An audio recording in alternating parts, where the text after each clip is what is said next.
closely connected to the writerly and readerly texts that Barthes so extensively articulated and discussed is the idea of author and scripter.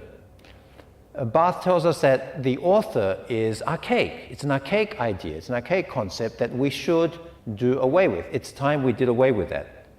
It's our typical Western sophistry that we must do away with, or archaic Western sophistry that we must do away with, in the famous words of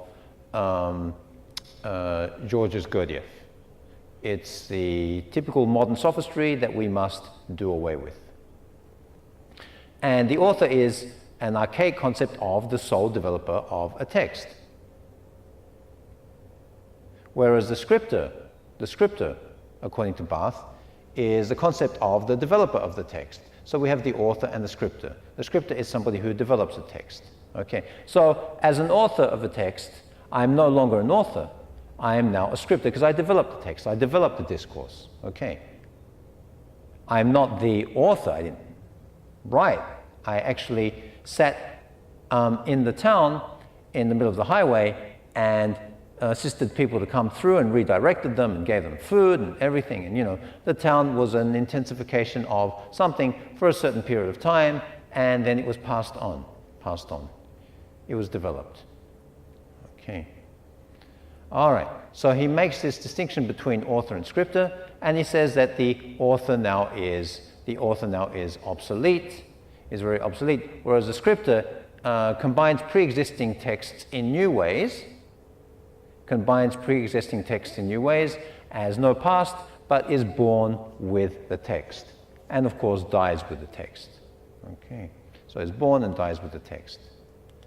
Okay, so in doing so, he describes ideologies about the creators of the texts, and he says that, look, the text, the notion of the text and all the elements of the texts are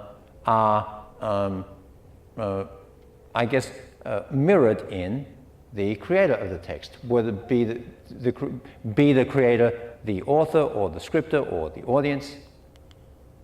He tells us that all writing draws on previous texts, norms and conventions, and that these are the things to which we must turn to understand the text, to really get the text, to really get the Botswanian flag, as it were, as we spoke about a few sessions ago. To really get a movie, we have to look at its histories. We have to look at its norms and conventions. We cannot just look at a text and get it. It has no semiotic value. We have to look at other things to increase the semiotic value of the text. So Barthes tells us that the author's biography is relatively unimportant compared to the textual and generic conventions that are the context and the history and the previous texts and the norms and conventions. In the absence of notion of the author God, because until now we have had the author God, and this is really what happens in pop music, for example, you know, the author God. To control meaning, in the absence of the notion of the author God to control meaning, the interpretive horizons open considerably for the active reader, the writerly agent. We do not have the restrictions of the author anymore. They've disappeared. We now have a text that has been opened up to scrutiny, to criticism, to malleability, to fluidity, to rheotic force, to reconstruction, to deconstruction.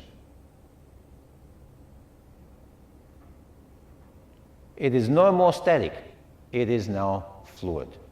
The death of the order, says Barthes, is the birth of the reader. I'm going to now speak a little about the Barthesian work on work and text, his distinction between the two. Barthes told us that there's an increasing emphasis, there has been an increasing emphasis on interdisciplinarity in literary and cultural analysis, which has altered the conception of language and traditional notion of literary work. So, you know, by extending to a very interdisciplinary focus on literature and culture and the analysis of these two, we have begun to reassess our notion of literary work.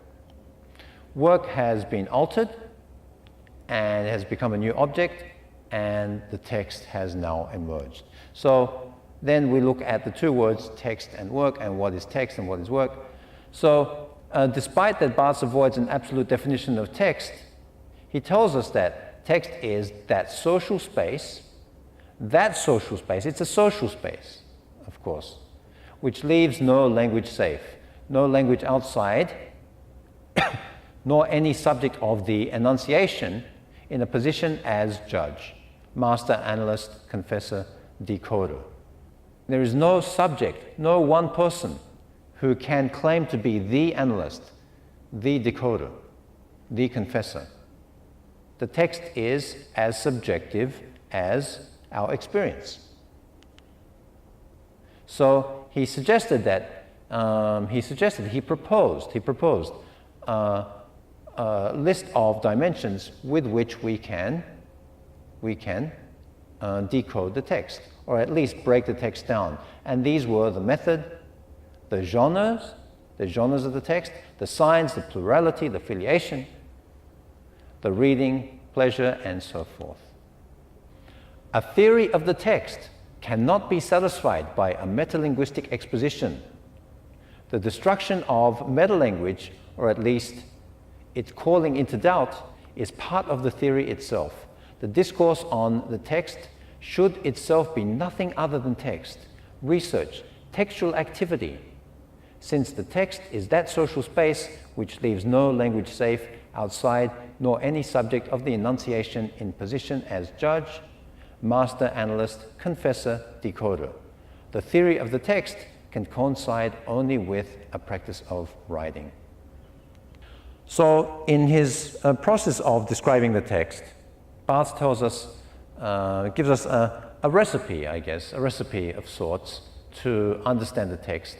He tells us that the text is a galaxy of signifiers. It's not a structure of signifiers, it's a galaxy of signifiers which we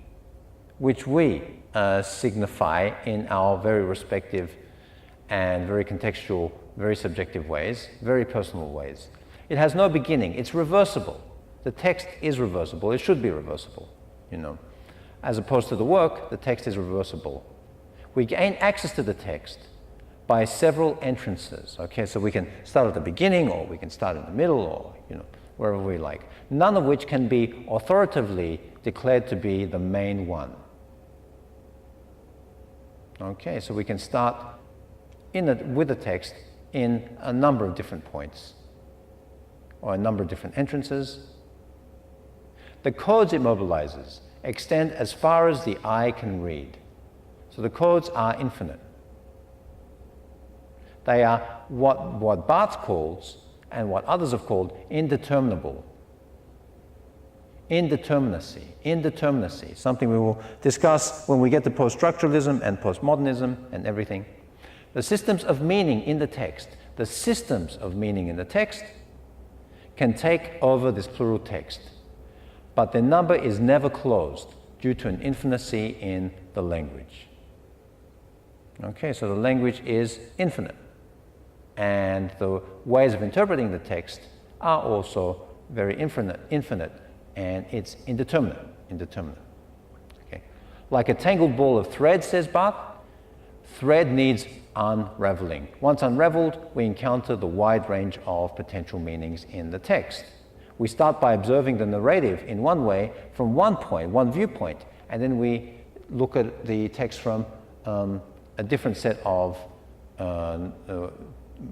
perspectives, and we start from one set of previous experiences and create meaning from that text, and then move on to another and another and another. And we continually unravel the ball of wool or the string from different angles and create entirely different meanings, changing perspective, and then seeing the text in new ways, through new lenses. Okay.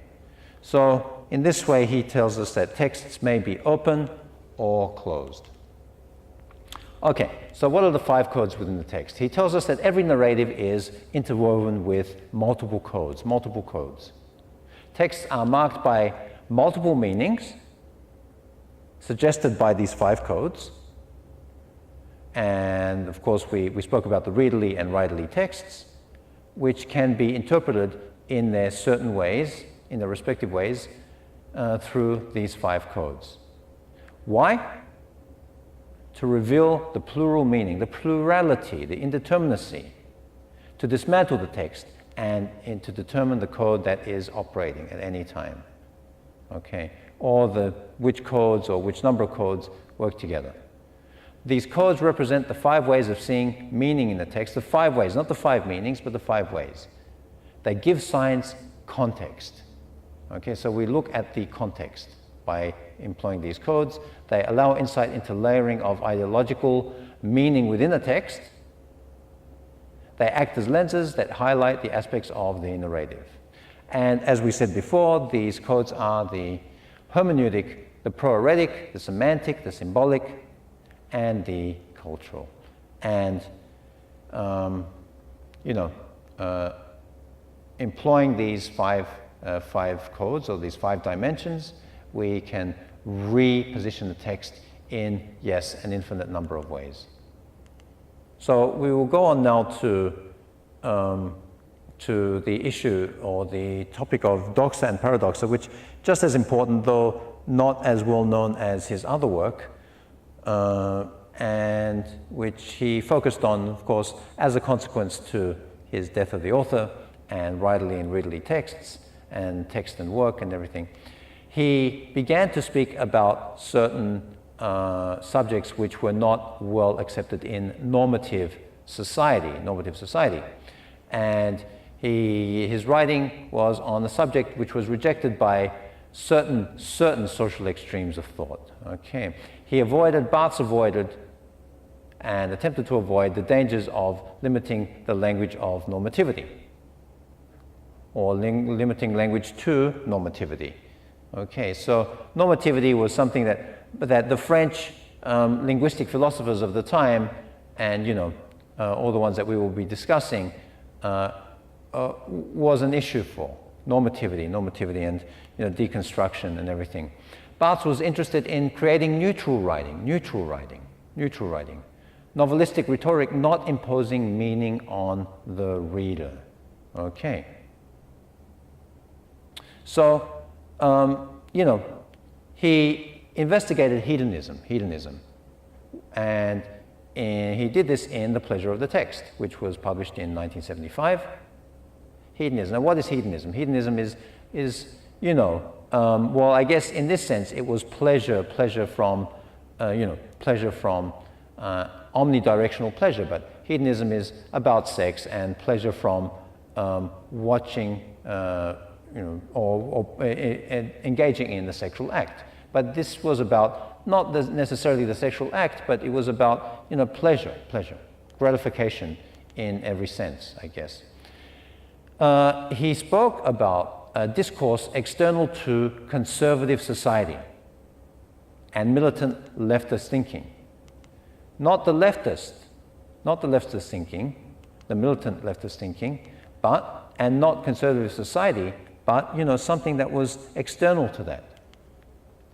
Barthes fictionalized reflections of a lover identifying with and identified by another lover, and the search by the lover for signs to negotiate the love, which exposes illusionary myths of this pursuit. So the lover was searching for signs to negotiate their love. And by searching for signs, this exposed illusionary myths of this pursuit. So, the myths that occur through love, through the process of love, through courting and engaging in love acts, become a myth. and the lover's search for science to negotiate the love actually exposed these myths. So it was actually a great text and very progressive from his early days of exploring the sign. And Barthes has written a book. What's it called? I recall it's called the Semiotics of the Sign, and it's a very critical look at, and he goes to town on semiologists of the time, and it's an extensive discussion, very extended discussion of semiology. Very critical, extending. He does a lot of work on semiology in that book. So, from then to what he's doing here is quite progressive. In this work, he challenges the reader views of social constructs of love, the myth of love, without asserting a definitive theory of meaning. While the work Reading for Pleasure is a social act and exposes the ideas of the writer, it is also simultaneously, concurrently, a cathartic climax of the pleasurable reading. And this happens when one becomes lost within the text. And this was the point at which, I guess, Barthes discovered that getting lost in the text is very writerly. It's the point where the text becomes owned by the reader and not the writer. He stated that the loss of self and immersion within the text signifies a final impact of reading experienced outside of the social realm, and this liberates the reader from culturally associative language, thus becoming a very neutral object to social progress. It removes the reader from social progress and becomes an effort to become critical. So he distinguished between doxa and paradoxa as two conflicting modes, and he defined doxa as that which pertains to popular culture language. It's limiting, he said. It is opinion, it's pigeonholing. It's culturally assimilating. Obedient. Obedient to what? Obedient to normativity. Conformist. Plagiarizing. It just copies itself. It's an implacable stickiness. Paradoxa, he goes on to say, is neutral language, disputive, disruptive, open, non-committal to normativity. It's mobile, it's blank. It's ready to assume any contour. The doxa, by definition, by Barthes' definition, is social and historical semiotics. It's language copied in its canonical state as it has been established by schooling, good usage, literature, culture. It attentively, scrupulously puts the facts, it's pompous and ridiculous. Within this doxa, pompous and ridiculous neologisms are created. Each jargon fights for hegemony. It's a very hegemonical process. If power is on its side, he says, it spreads, becomes nature.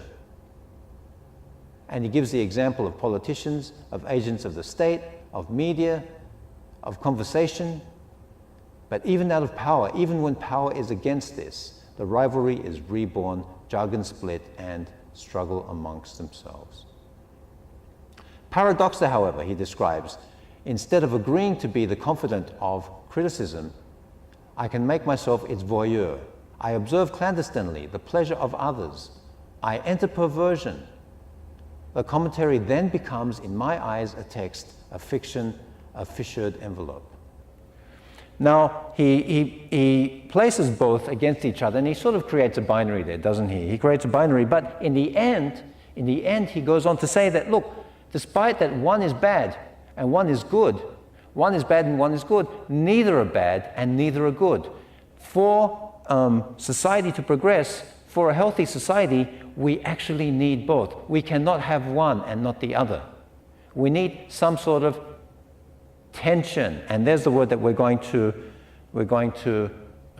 expand on later on. We need a tension. Without this tension, there can be no progress in society. There can be no social movement. We need tension for discourse to emerge. And without this tension, discourse cannot emerge. Discourse will not emerge.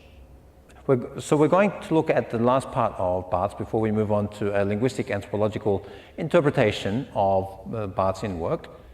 And we're going to very quickly look at the, very quickly look at the 7 dimensions which, with which we decipher work from text. And you'll notice that the very fundamental aspect of all of these dimensions becomes that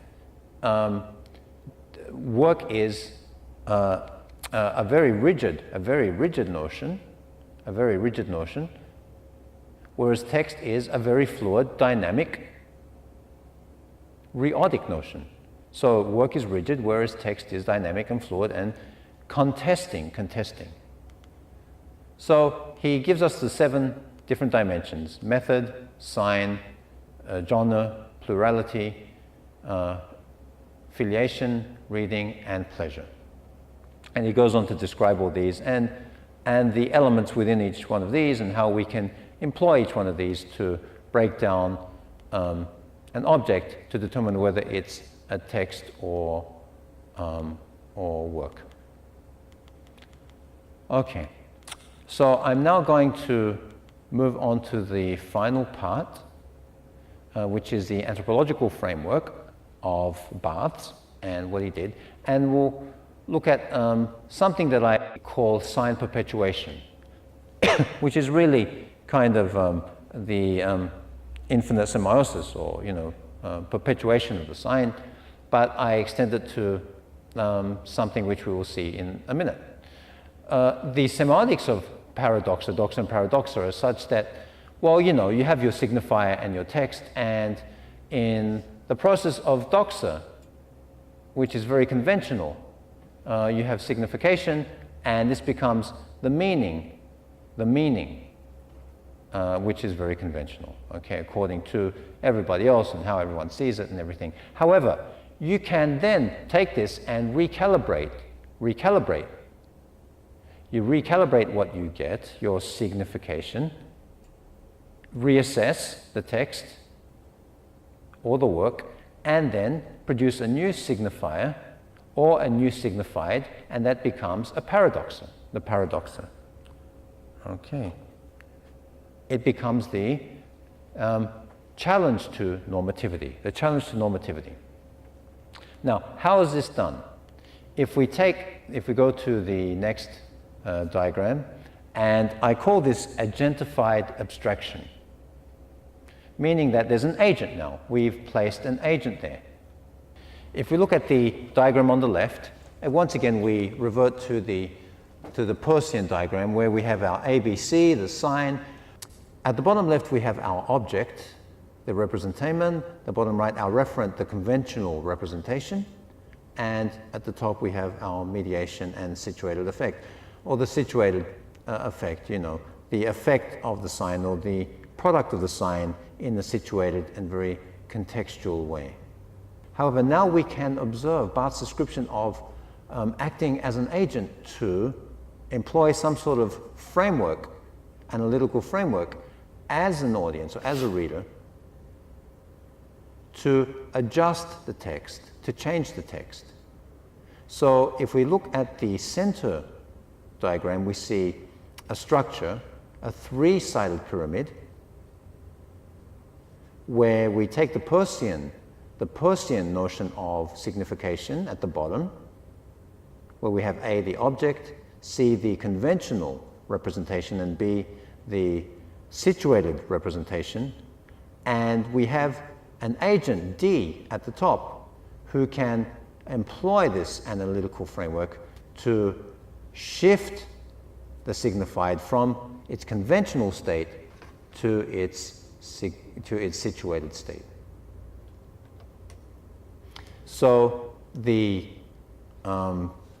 efforts by D, the agent, to position the sign as conventional represent D's doxic intention. However, the efforts of the agent to position the sign as situated represent its paradoxic intentions. And I call this shift between B and C the doxic abstraction, because we abstract the sign from its conventional mode to its non-conventional, very situated, abstracted state. I discussed that doxic abstraction requires a critical stance, an effort to stand outside of the text and to refute or to subvert the commonality of the text. We abstract the text from history and society, that is, we render it ahistorical and asocial. We first observe the narrative in one way, from one viewpoint, one set of previous experiences, and create one meaning for that text, purposely discarding others in biased fashion, then continue by unraveling the narrative from alternate angles and create entirely different meanings. In this way, the agent increases the agency of self. There is much more to say about the linguistic anthropological repositioning of Barthes' work, and we will, of course, extend on that in due course. But at this point, I'd really like to say that a lot of Barthes' work, his work on work and text, on the death of the author and the birth of the reader, on doxa, paradoxa, and so forth, point to that the agent can employ some framework, some methodology to reshape the text, to shift the text from what is conventional, what is normative, to what is non-conventional and non-normative. So this ends our session today, and we will continue next time discussing Jacques Lacan.